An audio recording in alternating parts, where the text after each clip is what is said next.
Gosto muito do que estás a ouvir. A propósito, desculpa lá estar a interromper, mas já és cliente Iberdrola?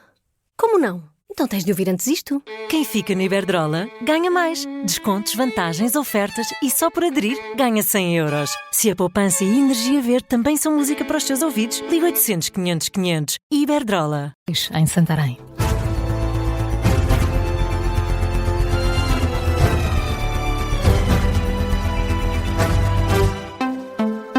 Notícias às 7 com Carla Jorge de Carvalho. A reunião entre o Governo e o UGT terminou sem acordo. A Central Sindical entrega hoje o pré-aviso da greve-geral de 11 de dezembro. A Ministra do Trabalho anuncia que vai dar mais tempo aos trabalhadores para analisarem as propostas de alteração à lei laboral. A reunião no Ministério do Trabalho, Solidariedade e Segurança Social durou quase 3 horas, mas terminou sem acordo sobre as alterações à lei. Para já, a greve-geral mantém-se e a UGT entrega hoje ao Governo o pré-aviso, um momento que está marcado para o meio-dia e meia. Ainda assim, o secretário-geral da Central Sindical saiu satisfeito da reunião com a Ministra. Mário Mourão diz que há agora uma maior abertura por parte do Governo para dialogar e garante que as negociações são para continuar. Há muita pedra para partir mesmo. E pedra dura. Eu não falo em acordos. Os acordos só depois de chegarmos ao final desta discussão. Portanto, e os acordos eu não posso admiti-lo. Quem tem que admiti-lo é os órgãos da UGT, que são eles que autorizam a UGT a subscrever um acordo. Agora, há disponibilidade para continuar a trabalhar. Ninguém deve abandonar o diálogo.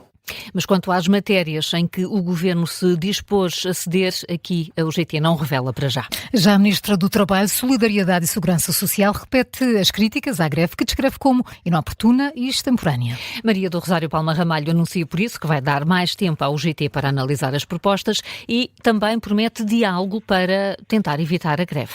O Governo, naturalmente, tudo fará e neste momento está a fazer num ambiente que, na verdade, se pode encarar como quase de ruptura de negociações. Apesar de tudo, o Governo persiste em manter a postura de diálogo e depois o resultado, naturalmente, não depende só do Governo.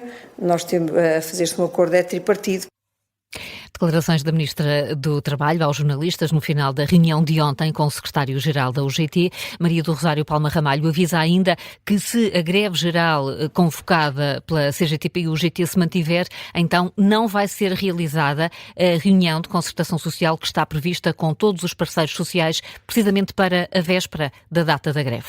Os médicos tarefeiros querem ser integrados no Serviço Nacional de Saúde, uma posição que foi transmitida ontem, depois da reunião que os profissionais tiveram com a Ordem dos Médicos. Um encontro que se realizou no Porto com o bastonário Carlos Cortes para discutir a aprovação do decreto-lei que pretende alterar o regime de contratação e remuneração dos médicos tarefeiros.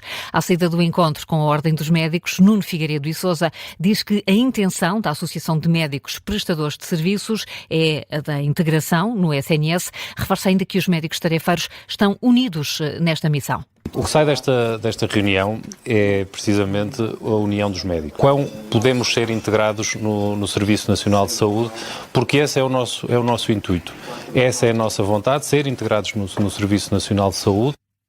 Os médicos tarefeiros não descartam a hipótese de paralisar as urgências se o Governo não responder às preocupações do setor. Recusam pedir a demissão da Ministra da Saúde. Nuno Figueiredo e Sousa diz apenas que a Associação quer reunir-se com Ana Paula Martins. O bastonário da Ordem dos Médicos, Carlos Cortes, considera que a reunião com a Associação correu bem e deixa um alerta.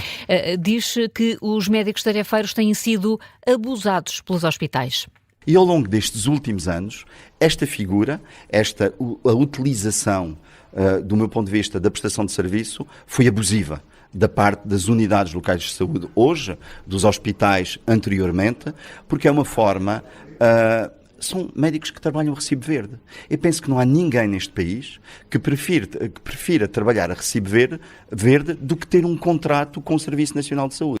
E por isso Carlos Cortes alerta para a dependência do SNS face aos médicos tarefeiros. O bastonário pede ao Governo que altere a regulamentação do trabalho no SNS para uma única forma de contratação de médicos. Está agora neste Jornal das 7 o Presidente da Associação Portuguesa de Administradores Hospitalares, Xavier Barreto. Muito bom dia, obrigada por estar connosco. E permita-me começar precisamente por esta reunião de ontem entre os médicos tarefeiros e o bastonário. Afinal, ficamos a perceber que estes médicos querem sobretudo a integração no SNS. Parece-lhe que deve ser esse e vai ter que ser esse o caminho. Muito bom dia, muito obrigado pelo convite. Bom, se querem, eu acho que estão reunidas as condições para que isso aconteça, porque de facto as ULS e os administradores hospitalares defendem essa integração há muitos anos. Este regime de prestação de serviços não tem vantagem para ninguém, muito menos para os doentes. Portanto, estes profissionais, para além de terem um custo hora muito superior aos colegas do quadro, têm uma prática diferente, são profissionais que trabalham de forma casuística connosco, que não estão articulados com as equipas e por isso têm um trabalho diferente dos colegas que estão no quadro, que estão muito mais articulados até em termos clínicos com os restantes colegas. E, portanto, nós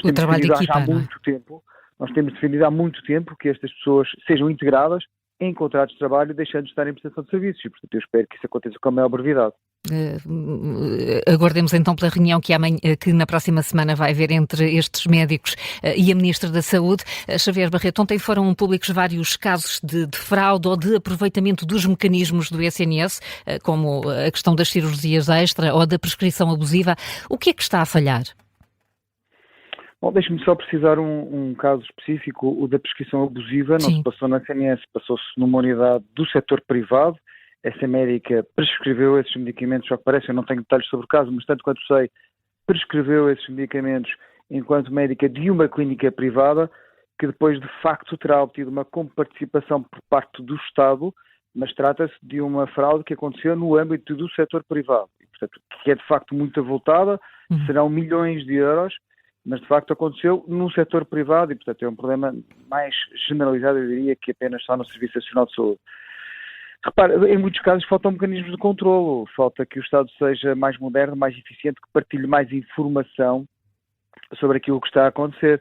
Repara, a inscrição de doentes, por exemplo, num centro de saúde, numa USF, a inscrição de um conjunto de pessoas que, sendo estrangeiros e não tendo a sua situação regularizada, não tinham direito ao Serviço Nacional de Saúde, ao usufruir do Serviço Nacional de Saúde. Se porventura nós tivéssemos partilha de informação entre o Ministério da Administração Interna e as plataformas informáticas onde os registros são feitos com o Serviço de Saúde, nós não precisávamos ter trabalhadores a verificar papéis, por exemplo, títulos de residência, para saber se a pessoa deve ou não ser inscrita enquanto residente e enquanto pessoa que deve usufruir do Serviço Nacional de Saúde.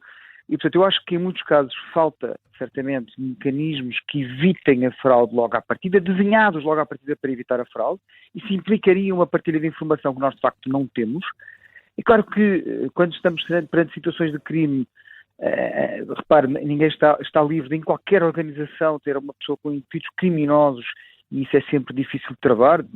Em vários destes casos estamos a falar de crime, não estamos sequer a falar de má prática, não estamos a falar da ausência de regras. Existem regras, elas estão definidas, devem ser praticadas por todos, mas depois há pessoas que cometem crimes. E, portanto, eu fico satisfeito, apesar de tudo, que eles sejam investigados, que sejam detectados, que sejam sancionados, porque essa é uma forma de moralizar o sistema e de dizer a todos que estes comportamentos, estas ações podem ter esta consequência. Eu acho que isso é muito importante. Portanto, estamos aqui em dois níveis. Um nível da ilegalidade, do crime, e um outro da imoralidade também. Com certeza. Mas repare, em dois dos casos mais graves que foram ontem noticiados, a inscrição de pessoas, de estrangeiros que não tinham acesso, que não deveriam ter acesso ao Serviço Nacional de Saúde, pelo menos nas condições em que tiveram, e a prescrição abusiva de medicamentos para pessoas que não padecem de uma determinada patologia para a qual aquele medicamento tem indicação, parecem ser situações de crime, portanto que as pessoas, como sabe, foram detidas para interrogatório, portanto, parecem ser situações de crime. Sim. É disso que estamos a falar. Infelizmente, existem crimes em todos os setores da nossa sociedade. Eu acho muito positivo que eles sejam investigados, que sejam descobertos, que as pessoas sejam sancionadas e que possamos livrar o sistema deste tipo de pessoas. É claro que, como diz, estas duas dimensões estão muito associadas, o crime e a falta de moralidade na forma, e até de ética como se trabalha. Mas infelizmente ela acontece em todos os setores. Eu espero, volto a dizer, que estas pessoas sejam sancionadas, que estes casos que possam servir para prevenir situações semelhantes no futuro. Embora mostre também a vulnerabilidade do sistema.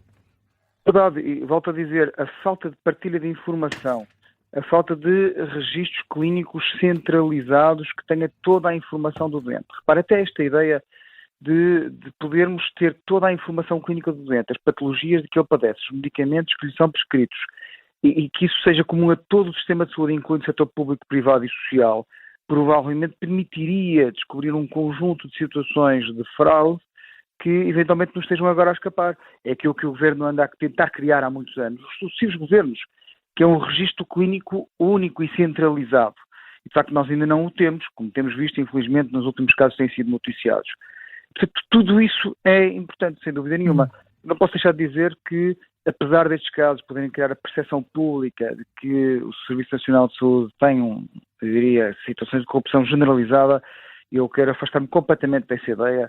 O Serviço Nacional de Saúde tem 150 mil trabalhadores e a grande generalidade são pessoas íntegras, pessoas que de facto não cometem ilegalidades e trabalham todos os dias em prol dos seus doentes. Não queria deixar de dizer, porque bem sei que estes casos criam alarme público e é justificado, é legítimo que as pessoas o percebam assim, mas é meu dever dizer que não é assim na realidade e que a maior parte das pessoas que trabalham no Serviço Nacional de Saúde não são assim. E isso fica sublinhado agora nesta intervenção. Xavier Barreto, muito obrigada por ter estado connosco em direto, o Presidente da Associação Portuguesa dos Administradores Hospitalares. Um bom dia.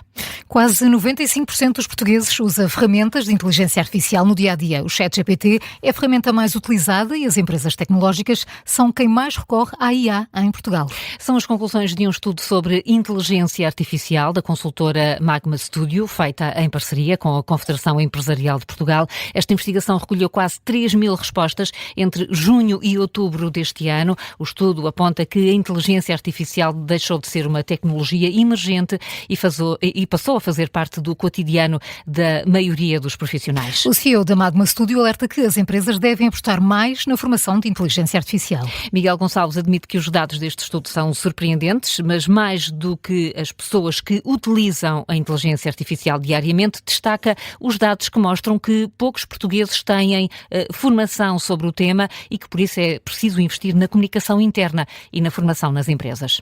Uma percentagem assim tão expressiva surpreende, mas mais do que a percentagem propriamente dita, da população investigada, quase 50% falo diariamente, mas o que me surpreende sim é a quantidade de pessoas que fez formação ou que ainda não fez formação para trabalhar com este tipo de tecnologias, que é incrivelmente estranho a combinação destes dois ingredientes. O nível de utilização das pessoas deve ser muito básico, significa claramente que há aqui um espaço de governance que tem que ser criado dentro das empresas. 65% das pessoas diz que não têm, que tem pouca ou nenhuma preocupação. E isto é apenas um reflexo de ignorância, ou seja, não é maldade, não é leviandade, eu acho que é apenas ignorância. Declarações de Miguel Gonçalves em entrevista à Rádio Observador. O CEO da Magma Studio alerta também que as empresas portuguesas ainda não estão a entender o potencial da IA e das ferramentas digitais na produtividade de tarefas. São agora 7h12. Carla, que outras notícias estão em destaque a esta hora? O Parlamento começa hoje a debater e a votar o Orçamento do Estado para 2026. Na especialidade, a maratona vai prolongar-se por 5 dias e termina com a votação final global a 27 de novembro. Os partidos voltaram a bater um recorde e entregaram este ano mais de 2.000 propostas de alteração ao orçamento. Entre elas destacam-se medidas relacionadas com o aumento das pensões e o fim ou a isenção de algumas portagens. Continuam os debates televisivos para as presidenciais. Henrique Gouveia Melo e João Coutinho Figueiredo debatem hoje à noite, às 9h, na RTP. É o terceiro confronto de uma outra maratona, esta dos debates. São 28, vão prolongar-se até ao dia 22 de dezembro. Nos Estados Unidos, os arquivos relacionados com o caso de Jeffrey Epstein vão mesmo ser revelados. Donald Trump assinou o projeto de lei que obriga o Departamento de Justiça a divulgar os documentos relacionados com o bilionário acusado de abuso sexual de menores. Na rede True Social, o presidente dos Estados Unidos confirma que assinou a lei que tinha passado no Congresso na terça-feira.